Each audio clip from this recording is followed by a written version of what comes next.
Welcome back. It's time for Media Watch France, our look at the top stories in the French press. James Creedon is here with the roundup. Good evening, James. Good evening, Lana. We start with a new provocation by newspaper Charlie Hebdo. They say their guest editor tomorrow is none other than Prophet Muhammad. Highly unlikely, I would say, but in any case, it's a provocative move, and it's a newspaper well known for being very provocative. But I suppose this is especially shocking given that in 2005 there was a Danish newspaper that did something quite similar. In fact, it was perhaps even more provocative, where there were 12 editorial cartoons of the Prophet Muhammad.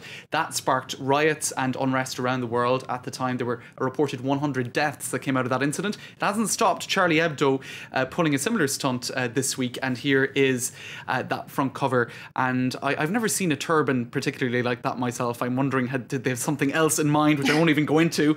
And the speech bubble there says 100 lashes for anybody who doesn't find this very funny. And indeed, that's just the front cover. The whole inside of the newspaper, which isn't out yet, it's coming out tomorrow, is of a similar vein, perhaps even more provocative, I'd imagine. And this is a reaction partly to the victory of moderate Islamists of the Ennahda party in Tunisia. That's right, so they say in any case, and I suppose they're taking advantage too of the fact that Libya's National Transitional Council has said that Sharia will be the basis of the Libyan legal system henceforth, and you can see here they've renamed it Sharia Hebdo.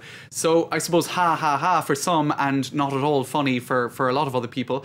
And just to give a sense of what this newspaper is, here is a recent front page showing Dominique Strauss-Kahn in full-on tutu, saying he'd lost his légèreté, he'd lost his lightness with women. They're generally irreverent. Absolutely, and irreverent for, here's a front cover from several years back depicting Jesus Christ, again, very satirical and very irreverent of the Catholic faith in this particular issue, and they are quick to point out that in tomorrow's edition, they're also going to be very critical and satirical as regarding a play that's on at the moment in Paris about Jesus Christ, which has provoked a lot of anger amongst what they call Christian fundamentalists, and they're going to also be mocking them in tomorrow's issue. But I suppose the whole point is depicting the Prophet Muhammad is not legal, or what would you say? It's not allowed by the Islamic faith, so it's especially provocative, and all the more so given what happened in 2005 with the Danish newspaper. So, now, just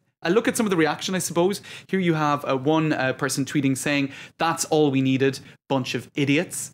So quite angry at what she sees as a provocation. Another person saying, "Look, Charlie Hebdo hasn't been funny in quite a while, even with God as its editor-in-chief. It's not going to help. It's not going to help matters."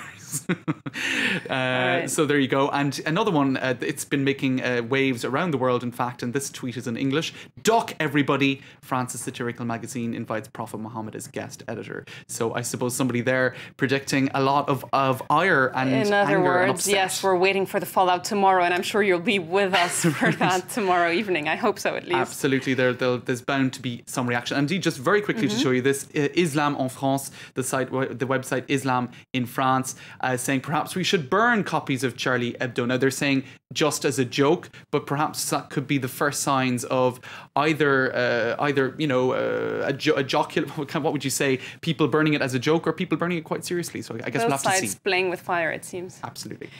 Moving on to another controversy in France. Last year, a fast food chain, Quick, had decided to open a number of branches that would sell only halal meat. Right. Meat that was, so to speak, kosher by Islamic standards. And the far right had objected very strongly to that. Now there's some embarrassing news on that front for far-right leader Marine Le Pen. Absolutely. This is Marine Le Pen. She called it a state scandal last year that the Quick restaurant chain would be selling halal meat. She said France's laws on secularism were being flaunted. Let's have a look online here. Les Inrecuptibles actually were one of the magazines to uncover this news. This guy, his name is Paul Lamotier. He's a Front National. That's the party that Marine Le Pen leads. You can see their logo right there. That's right. He is a local representative for Front National and the main provider of halal meat for all butchers in the northern region of France. So perhaps a bit of a conflict of interest there. And he has been responding to this news by saying that halal butchers are not Islamic fundamentalists. Those who criticize halal meat know nothing about it. It's a fine sort of meat that respects all hygiene norms and standards. I think he's missing the point. The point is that the head of his party he seems to be in disagreement with his boss over this. So I think a lot of people rubbing their hands at a little contradiction there in the Front National. Quite an embarrassment there. Thanks very much for that, Hannah. James Creedon. That was Media Watch on France 24. Do stay with us. More news is coming up, and web news is next. A look at the top internet content of today. What is creating buzz online?